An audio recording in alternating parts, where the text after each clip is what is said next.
महाकाय सूर्यकोटि समप्रभ निर्विघ्नं कुरु मे देव सर्वकार्येषु सर्वदा। जब रात होती है तो हम एक दिया जला लेते हैं और उसी रोशनी में खुद को महफूज समझते हैं, मगर उस रोशनी के परे जो अंधेरा है वो अपने अंदर बहुत सारी कहानियां समेटे हुए है और इन्हीं कहानियों को आपको लेकर आता है रात के अंधेरे में।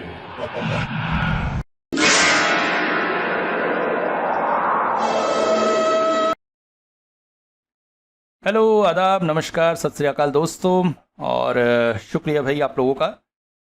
आशा करता हूँ इस बार की स्टोरी आपको पसंद आ रही होगी। थोड़ी लंबी स्टोरी थी इसलिए छोटे पार्टों में डाल रहा हूँ, हालांकि आप लोग पसंद तो कर रहे हैं। आज प्रस्तुत है इसका अंतिम भाग, और पहले दो भागों की तरह ये भाग भी आपको आकर्षित करेगी, ऐसा मेरा विश्वास है। दूसरी बात ये कि आप लोगों के प्यार की वजह से मेरा जो दूसरा चैनल है कॉमिक्स ट्री, इस पर भी अब जो है वेरिफिकेशन चालू हो चुके हैं। अभी पर्सनल वेरिफिकेशन हुआ, अब एड्रेस वेरिफिकेशन करना है, और इस तरह से दोनों चैनल अब पूरी तरह से स्टैब्लिश हो चुके हैं, और ये सब आप लोगों का प्यार ही है। हाँ, इस बीच काफ़ी कुछ हुआ, क्योंकि आप लोग तो जानते हैं कि मेरी किस्मत जो है वो भैया मेरे साथ बहुत खेल खेलती है, बहुत नचाती है। और पिछले दिनों जैसे मैंने एक स्टोरी में बताया था कि किस तरह से बार बार मुझे रात के अंधेरे चैनल के एडसेंस में वो जो कनेक्टेड टू अदर चैनल वाला प्रॉब्लम आ रहा था। करीब 4-5 महीने से ये प्रॉब्लम मैं झेल रहा था, और बहुत कुछ ट्राई कर चुका था, मगर किसी भी तरह से इसका निपटारा नहीं हो पा रहा था, और बार बार जो है मेरा चैनल जो है ऑन होल्ड चला जाता था। अंततः वो प्रॉब्लम भी सॉल्व हुई, और अभी 23 अगस्त के बाद से वो मैसेज आना बंद है। And thank God, thanks Sai Baba, और थैंक्स आप लोगों के प्यार का। हाँ, इससे जो है मैंने बहुत कुछ सीखा, कुछ ऐसी चीज़ें भी सीखी जो नॉर्मली यूट्यूब पर उपलब्ध नहीं है। आपको अगर चैनल में कोई भी प्रॉब्लम आती है, उसको सॉल्व करना है, तो वो चीज़ें आपको यूट्यूब पे कहीं भी नहीं मिलेगा, जो मैंने खुद से एक्सप्लोर किया। तो मैं चाहूँगा कि ये ज्ञान भी आप लोगों के साथ बांटूँ।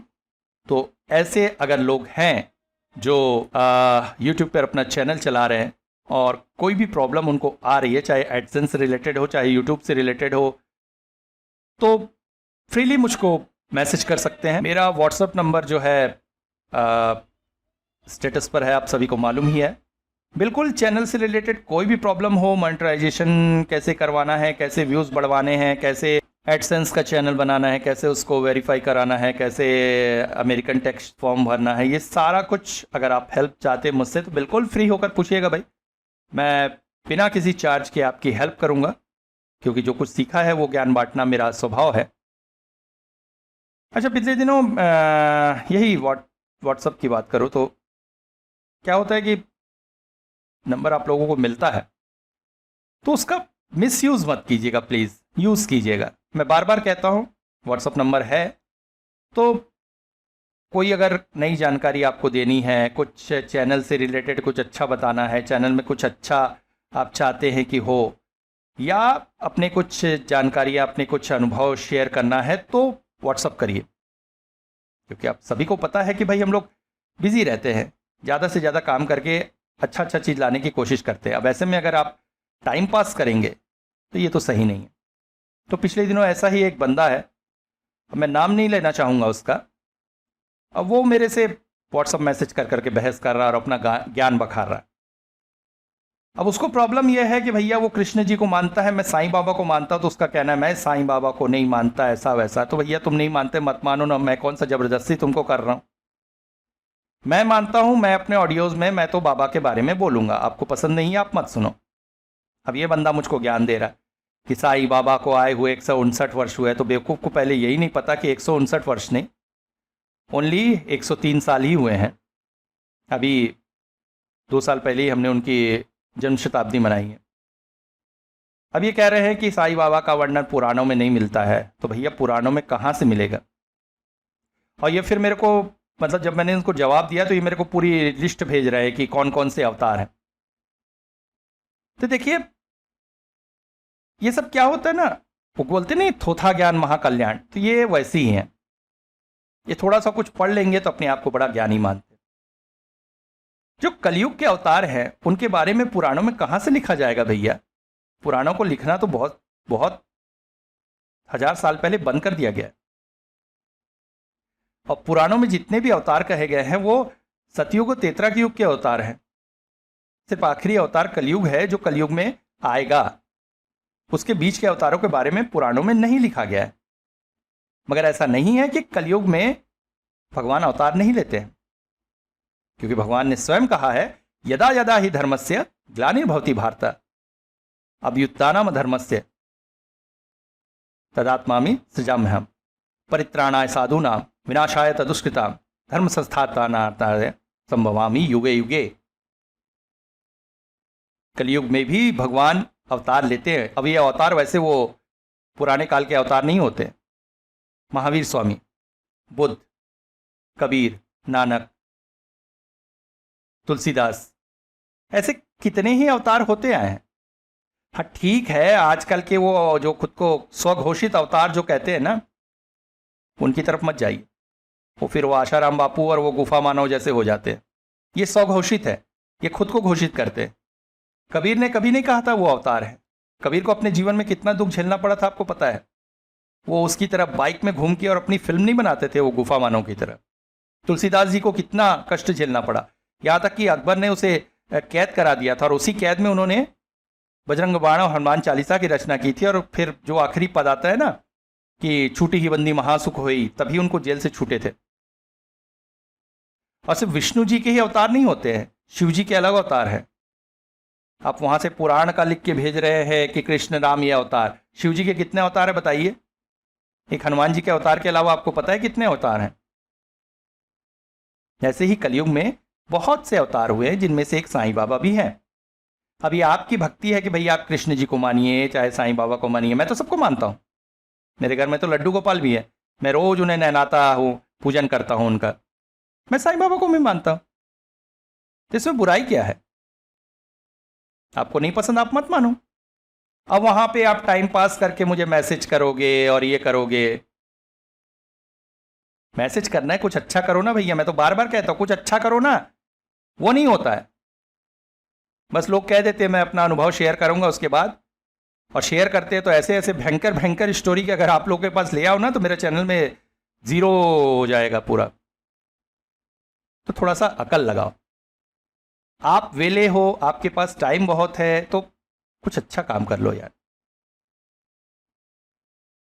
चलिए आज की स्टोरी शुरू करते हैं। इस तरह से कुछ दिन और बीत गए, मगर मेरे मन में परेशानी बढ़ती जा रही थी। वो पाप शक्ति धीरे धीरे गांव वालों को ग्रास कर रही थी और मैं समझ नहीं पा रहा था कि आखिर उसे रोकूं तो कैसे रोकूं। एक दिन अचानक किशन बोला, बाबा मुझे जरा ठाकुर साहब के यहाँ जाना है, वहाँ एक विशेष अनुष्ठान है, उसमें मेरा रहना जरूरी है। सुनकर पंडित जी बोल पड़े, अरे बेटा किशन, गांव की जो हालत है ऐसे में उतनी दूर तू जाएगा, कब लौटेगा बेटा, ना जाने से ना होता। पंडित जी के दिल की हालत मैं समझ रहा था। मैंने अपनी झोली में से एक विष्णु मूल की जड़ निकाली और उसे आमंत्रित करके किशन को देके बोला, जा रहे हो तो जाओ, कोई विशेष बात नहीं। ये विष्णु मूल की जड़ अपनी जेब में रखे रहो, जब भी परेशानी आएगी तो ये तुम्हारी रक्षा करेगी। आगे माता रानी तुम्हारे साथ है। विष्णु मूल की जड़ लेकर वो निकल गया। इधर मैं परेशान हो रहा था, आखिर करूं तो क्या करूं। मंदिर के आसपास घूमते घूमते मैं मंदिर के बाएं तरफ वाले हिस्से में चला गया। यहाँ थोड़ी दूरी पर ही नदी बहती थी। नदी गांव से थोड़ी ऊंचाई पर थी। एकांत का वातावरण था। तभी अचानक एक प्यारी सी पक्षी पास ही के पत्थर पर आकर बैठ गई। उसकी मीठी कलरव सुनकर मेरे मन को थोड़ी सी शांति मिली। मैं पक्षी के सुंदर रूप को निहार रहा था। वहाँ के एकांत और मनोरम परिवेश का उपभोग कर मन को थोड़ा सा प्रसन्न करने की कोशिश कर रहा था। मैंने धीरे धीरे पक्षी की तरफ कदम बढ़ाया, उसे और पास से देखने के लिए, मगर पक्षी अचानक ही न जाने कहां लोप हो गया। जिस पत्थर पर वो बैठा था उसको सहलाते सहलाते मैं मन ही मन बहुत से विचारों में खोया हुआ था। अचानक मेरे दिमाग में एक बात कौंधी। पंडित जी ने बताया था वो महापुरुष जाते समय अपना नाम किसी पत्थर पर लिख गए थे। कौन सा पत्थर था वो? किस तरफ था मंदिर के? अचानक मेरा ध्यान आया, कहीं ये भी वो पत्थर तो नहीं जिसे मैं छुए खड़ा हूं। मैं चौंक सा पड़ा और तुरंत ही थोड़ा सा पीछे हटकर उस पत्थर को गौर से निहारा और देखकर आश्चर्यचकित हो गया। ये तो वही पत्थर था और उस पर एक नाम लिखा हुआ था। वो नाम जिसे मैं बहुत समय से पहचानता हूं। वो न जाने कौन है, मगर रह कर प्रत्येक परिस्थिति में कभी न कभी मेरी मदद करने अवश्य आ जाता है। और वो नाम था अमर जीवन। मैं मन ही मन उनके प्रति श्रद्धा से भर उठा। आंखें बंद करके उनको प्रणाम किया। उसके बाद वहीं पास की एक भूमि पर ध्यान लगाने बैठ गया।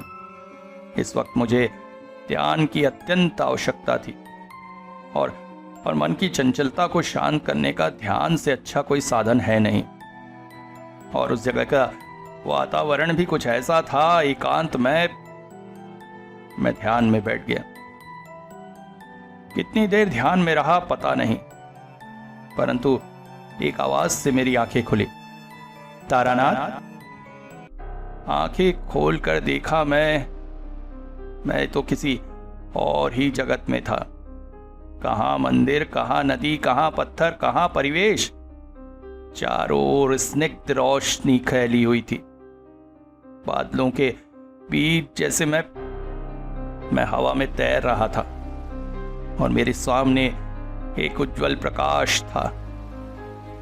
मैंने कहा, अब कौन है आप? तारानाथ।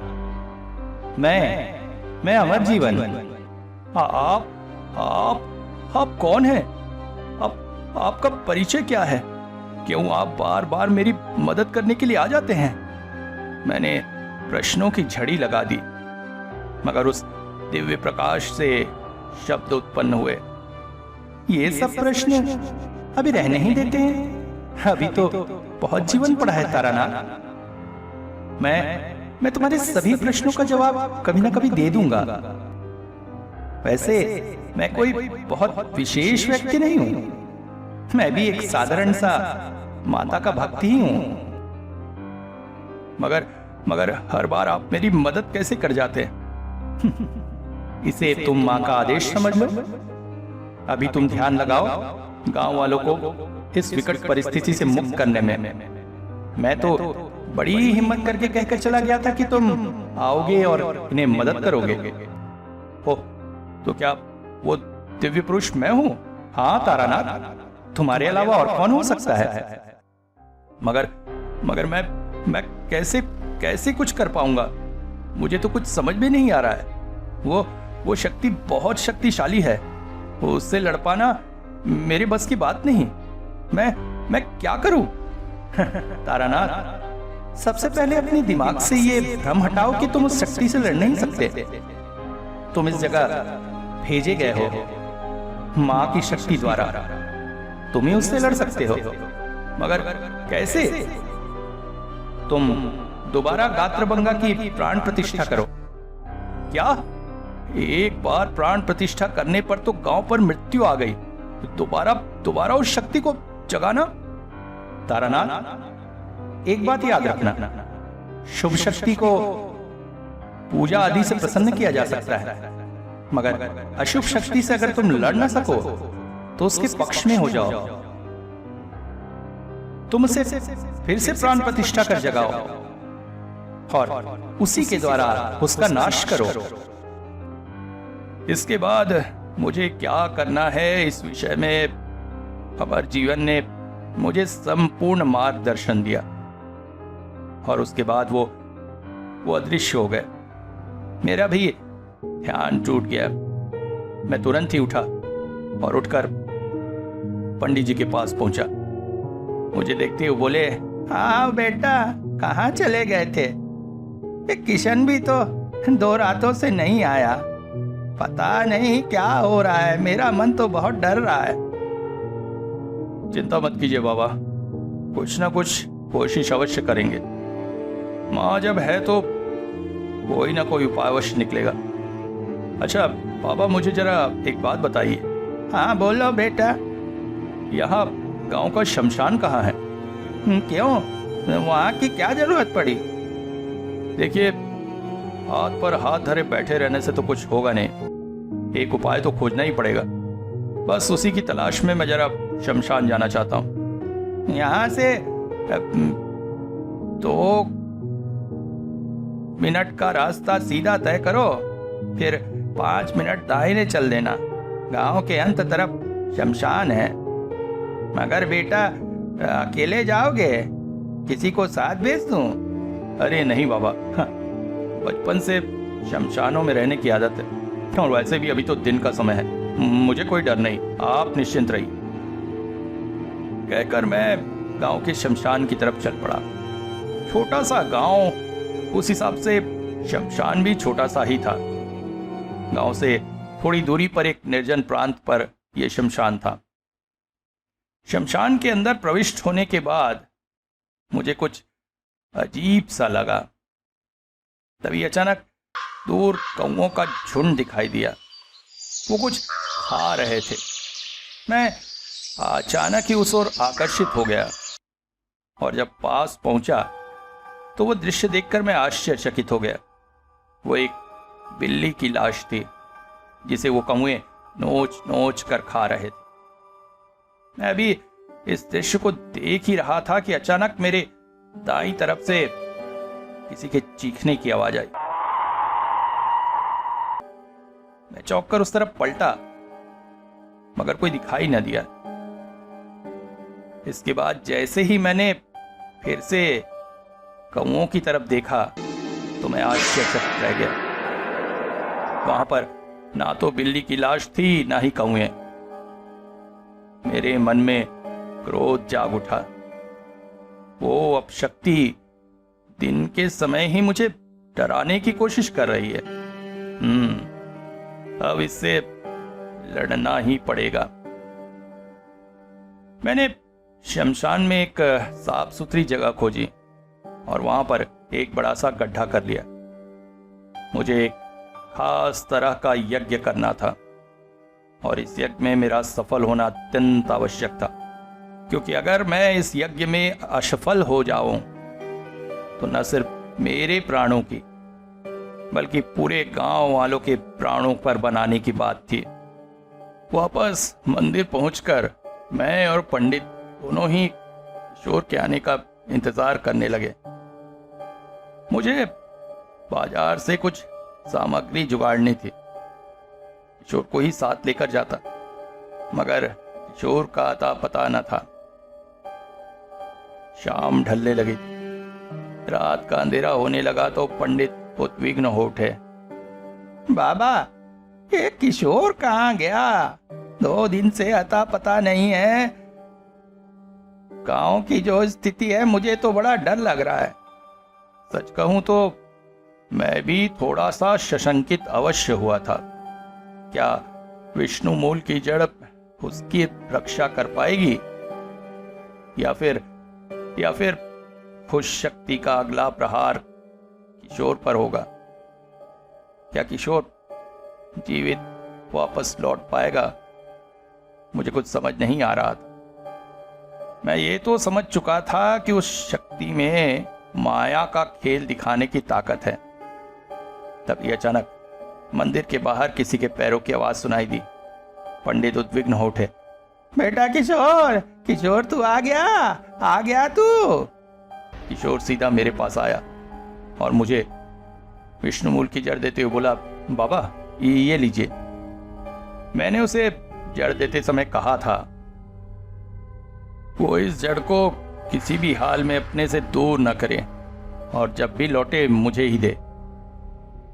एक तरह से ये परीक्षा भी थी कि जो आया है वो किशोर ही है, कोई माया नहीं, क्योंकि अगर माया होती तो मुझे विष्णुमूल की जड़ नहीं लौटाती। अगले दिन सुबह किशोर को लेकर मैं बाजार चला गया और समस्त सामग्री जुगाड़ ली। इसके बाद रात में मुझे यज्ञ में बैठना था। मैं तैयारी कर रहा था। पंडित जी आकर बोले, आप कहें तो किसी को आपके साथ भेज दूं, अकेले शमशान में? नहीं बाबा, ये काम मुझे अकेला ही करना पड़ेगा। यज्ञ के दौरान मेरे साथ कोई नहीं हो सकता, अन्यथा यज्ञ पूर्ण नहीं होगा। आप और किशोर मंदिर में ही रहकर मेरा इंतजार करें और हाँ, संभल के रहिएगा। कहकर मैं शमशान की तरफ चल पड़ा। परिस्थितियां पहले से ही बताने लगी थी कि उस शक्ति को मेरे किए जा रहे कार्यों का आभास हो चुका था। इसलिए वो पहले से मेरे कार्य में बाधा डालने को तैयार थी। मंदिर से निकलते समय ही आसमान में तेज बादल गरज रहे थे, हवाएं भी तेज थी, मगर इन सब की परवाह किए बिना मैं शमशान के ठीक उसी जगह पहुंचा जहां मैंने एक गड्ढा किया हुआ था। उस जगह को गोबर से लेपित कर वहां पर यज्ञ कुंड तैयार किया। इसके बाद मैं भी एक आसन पर बैठा। सामने एक आसन रखा जिस पर किसी को आकर बैठना था। इसके पश्चात पूजन प्रक्रिया शुरू की। पूजन प्रक्रिया में मैंने एक कटोरे में शराब डाला, उसमें बकरे का खून और उसके बाद उल्लू की हड्डी और ऐसी ही कुछ तंत्रोक्त सामग्रियां डाली। फिर अपना हाथ काटकर उसमें खून अर्पित किया और इसके पश्चात मैं मंत्रोपचार में भिड़ गया। मगर मेरे मंत्रोपचार के तेज होते ही प्रकृति का तांडव भी जैसे तेज होने लगा। हवाएं ऐसी चल रही थी जैसे आसपास के पेड़ों को गिरा डालेंगे। आसमान में रह रहकर बिजली कड़क रही थी। तभी अचानक मुझे ऐसा लगा जैसे मुझसे कुछ दूर की उस झाड़ियों के अंदर ढेर सारे जुगनू जगमगा उठे हैं। मैं यज्ञ में रत रहकर इन सब दृश्यों का भी उपभोग करता जा रहा था, मगर तभी मेरे मन में हलचल हुई, क्योंकि जिन्हें मैं जुगनू मान रहा था वो जुगनू नहीं थे। वो एक जोड़ी आंखें थी और ऐसी न जाने कितनी ही जोड़ियां वहां से एक टक मुझे देख रही थी। अब वो धीरे धीरे वहां से बाहर आने लगे थे। असंख्य काली बिल्लियां जो धीरे धीरे मेरे चारों ओर कोला बनाकर एकत्रित होने लगी। उनकी इस भयानक आवाज से पूरा वातावरण कंपायमान होने लगा था। मेरा ध्यान भी रह रहकर टूटता चला जा रहा था। फिर अचानक आसमान में चमकती हुई बिजलियों के साथ बहुत सारे छोटे छोटे बिंदु गोल गोल घूमने लगे। मुझे आश्चर्य हुआ, ये क्या हो सकते हैं कि अचानक मेरे कानों को फाड़ते हुए उनकी आवाज अब वातावरण में गूंजने लगी। ये काले बिंदु नहीं अपितु असंख्य कौवे थे जो अब मेरे सर के चारों ओर मंडरा रहे थे। इतनी संख्या में कौवे तुम लोगों ने अपनी जिंदगी में नहीं देखे होंगे जितनी मैं उस वक्त वहां पर देख रहा था। नीचे बिल्लियों का शोर, ऊपर कौवों का शोर। मैं अपने कानों को बंद कर लूं, बार बार मेरी इच्छा यही हो रही थी, परंतु मैं ऐसा नहीं कर सकता था। मुझे मंत्र पाठ चलाए जाना था और जल्द से जल्द इस प्रक्रिया को पूरा करना था, क्योंकि अभी मुझे बहुत सारा काम करना था। तभी अचानक मैंने महसूस किया एक काला सा धुएं का घेरा प्रकट हो रहा है। फिर धीरे धीरे वो मेरे यज्ञ स्थल के चारों ओर घूमने लगा और घूमते घूमते अचानक आसमान की तरफ बढ़ा और उन कौए के बीच जाकर मिल गया। और फिर आश्चर्यजनक रूप से उस काले धुएं में से एक नारी आकृति का चेहरा प्रकट होने लगा। वो अट्टहास कर उठी, मूर्ख, बंद कर दे अपना ये यज्ञ। तो जैसे तुच्छ मनुष्य की ताकत नहीं है मुझसे लड़ने की, मारा जाएगा। ये दृश्य इतना भयानक था, मैं तुम लोगों से शब्दों में वर्णन नहीं कर सकता। जिसने उस दृश्य को प्रत्यक्ष देखा है वही समझ सकता है वो क्या था। मगर मैं दृढ़ प्रतिज्ञ था। मैंने अपना यज्ञ चलाता जा रहा था।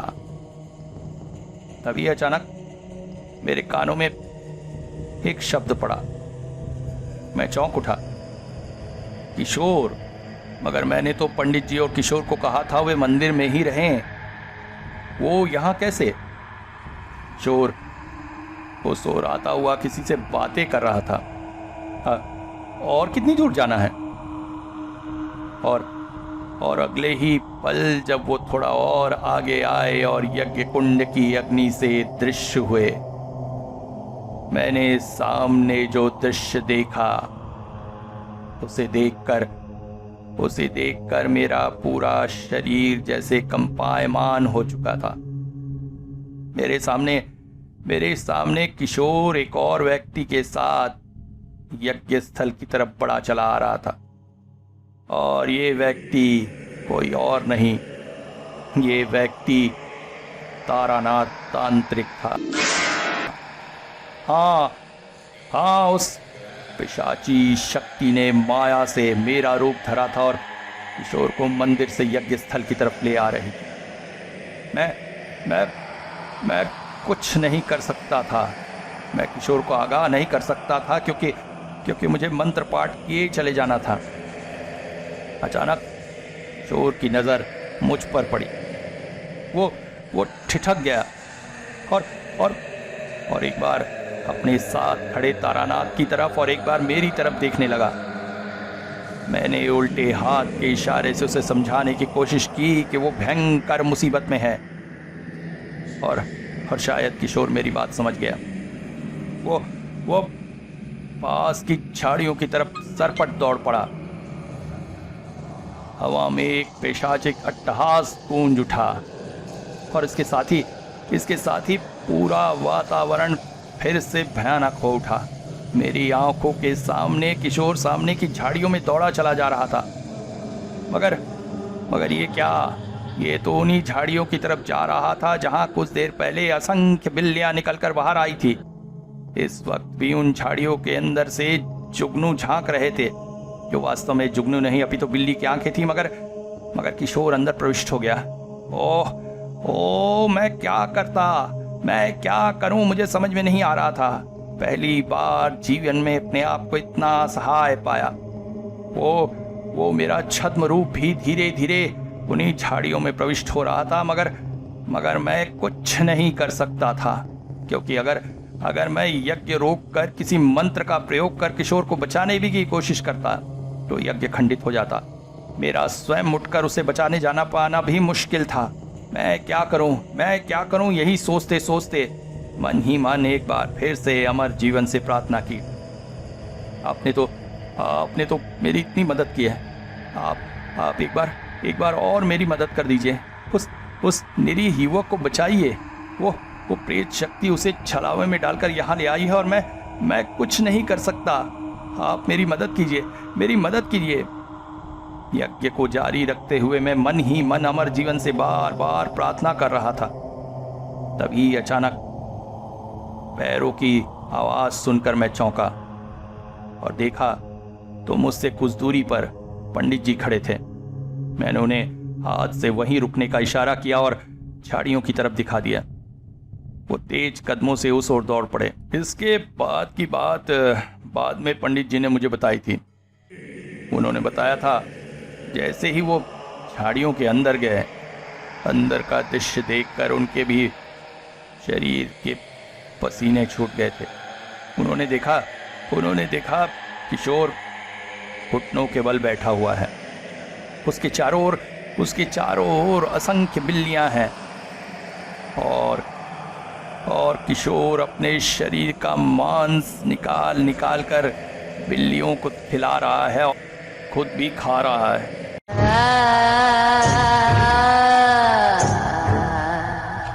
इस भयानक दृश्य को देखकर पंडित जी के हाथ पांव कांप उठे थे। वो चीख पड़े, किशोर बेटा तू ये क्या कर रहा है? उनके मन का द्रवित होना स्वाभाविक था। उनकी स्वयं की कोई संतान नहीं थी। किशोर को ही वे अपने संतान और उत्तराधिकारी के रूप में मानते थे और उसकी ये हालत वो कैसे सहन कर सकते थे। इधर मेरे यज्ञ का प्रथम चरण पूर्ण हो चुका था। मैंने एक मिट्टी की गुड़िया उठाई और उसे शराब और रक्त मिले उस घोल से स्नान कराकर गात्रभंगा की प्राण प्रतिष्ठा की। ये इस गुड़िया का प्रतिरूप एक बच्चे का था। वास्तव में सांथाल लोग गात्रभंगा को बच्चे के रूप में ही पूजन करते हैं और फिर प्राण प्रतिष्ठा करने के बाद बच्चे की तरह ही उसका लालन पालन करते हैं। मेरा आधा काम पूरा हो गया था। अब मुझे सामने रखे आसन पर मां गुच्छ काली को आमंत्रित करना था। मैंने मंत्रोच्चारण प्रारंभ किया। दूसरी ओर पंडित जी सामने के दृश्य को देखकर थर-थर कांप रहे थे। उन्हें समझ में नहीं आ रहा था आखिर किशोर को हो क्या गया है और इस परिस्थिति से वो उसे कैसे निकाले। तभी उनके कानों में आवाज पड़ी, दादाजी। और जैसे ही उन्होंने मुड़कर देखा, उनसे कुछ दूरी पर किशोर खड़ा था। ओह, मतलब जो वो सामने देख रहे थे वो किशोर नहीं। मगर अब की बार जैसे ही उन्होंने उधर देखा, उनका डर और बढ़ गया। सामने बैठे किशोर का चेहरा धीरे धीरे एक भयानक शाचनी के चेहरे में बदलते जा रहा था।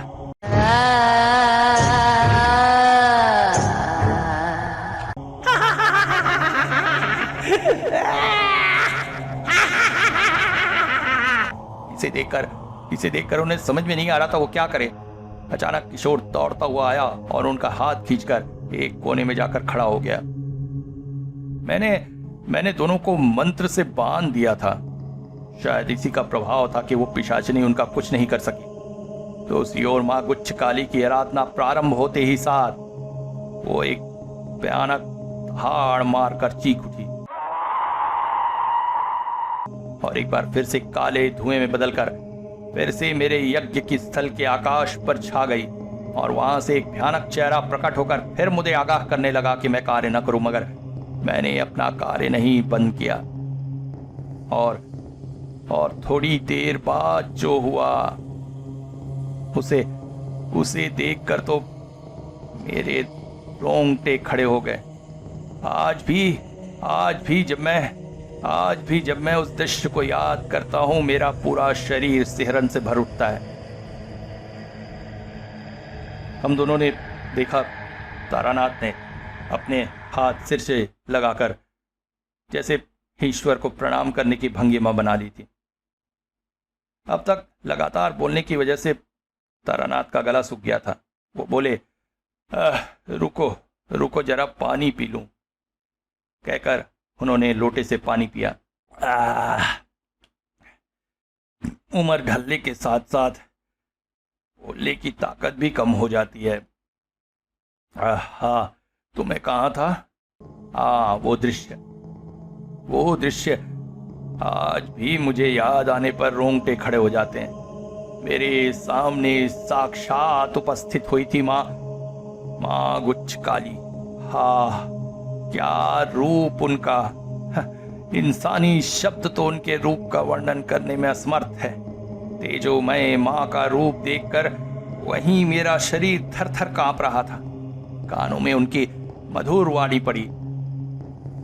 भक्त तारानाथ, मैं तेरी उपासना से प्रसन्न हुई हूं। तूने मेरा आह्वान किया है, मैं प्रकट हुई हूं। मांग, तेरी क्या इच्छा है? मैं हाथ जोड़ी मां से कह रहा था, मां, मेरे आह्वान पर तुम प्रकट हुई। इससे बड़ा वरदान मेरे लिए क्या हो सकता है? मां, मेरा जीवन सफल हो गया। मैंने इन आंखों से तुम्हारा ये स्वरूप देख लिया। मां, आह, मेरा जीवन सफल हो गया। मां, मैंने अपनी इच्छा के लिए तुम्हारा आह्वान नहीं किया है। मां, इन गरीब गांव वालों की रक्षा करो। मां, ओ पिशाचिक शक्ति इनका नाश कर रही है। इनके जीवन से खेल रही है। मां, उसका नाश करो। मां ने आशीर्वाद देते हुए कहा, तथास्तु तारानाथ। और अचानक ही मैंने देखा, मेरे आंखों के सामने जैसे ज्वाला सी जलती हुई मां उठ खड़ी हुई, हाथों के त्रिशूल को कसकर पकड़कर तेज कदमों से बढ़ी जा रही थी उसी झाड़ी की तरफ जिधर किशोर और पंडित खड़े थे। अचानक मेरे आंखों के सामने से झाड़ियों के अंदर मां ओझल हो गई और इसके बाद एक भयानक चीख से पूरा वातावरण गूंज उठा। मैं यज्ञ की शांति कराकर जब उठकर उन झाड़ियों के अंदर गया तो पाया वहां पर पंडित और किशोर बेहोश पड़े थे। गांव वालों की मदद से किसी तरह उन्हें गांव लेकर गया और जब उन्हें होश आया तो उनका कहना था कि अचानक ही किसी कारण वो बेहोश होकर गिर गए थे। वहां क्या हुआ उन्हें कुछ पता नहीं। इसके बाद 3-4 दिन गांव में रुककर मैं वहां से निकल पड़ा आगे का रास्ता तय करने। तारानाथ ने आज एक ऐसी घटना का वर्णन किया था जिसे सुनकर हम स्वयं भी भाव विभोर हो उठे थे। किशोरी तो पूरी कहानी के बीच एक शब्द भी चू ना कर सका था। अचानक ही वो बोल पड़ा, अच्छा बाबा, इसके बाद फिर कभी उस गांव में कुछ अघटन नहीं हुआ? नहीं, इसके बाद फिर वो गांव अघटन से मुक्त रहा। अच्छा, फिर कभी आप उस गांव में गए थे? मैंने पूछा। हाँ, करीब 10 साल बाद उस गांव के पास से गुजरना हुआ था। तब मैं एक बार गया था। तब भी गांव पूर्णतः शांतिपूर्ण और सुखी था। पंडित जी परलोक सिधार चुके थे और मंदिर में मां की पूजा की पूरी जिम्मेदारी किशोर ने अपने हाथों में उठा ली थी। वहां पर तो उसने मेरा जो अतिथि सत्कार किया, तुम लोगों को क्या बताऊं। बस फिर क्या, जीवन आगे बढ़ता गया। अब बाहर बारिश भी रुक चुकी थी। हमारे घर जाने का समय था। निकलते निकलते किशोरी के मुंह में एक व्यंग्यपूर्ण हंसी थी। इस हंसी का मतलब मैं अच्छी तरह समझता हूं। आज भी वो इस घटना को एक मनगढ़ंत कहानी समझकर ही सुनकर निकल रहा। रास्ते में चलते चलते अचानक वो बोला, आज की कहानी भी बड़ी अच्छी, मगर शुरू से एक प्रश्न मेरे दिमाग में है। क्या आज के विज्ञान के युग में भी ये सब हो सकता है? किशोरी ने इतना कहा ही था कि अचानक अप्रत्याशित रूप से आकाश में बिजली गरज उठी।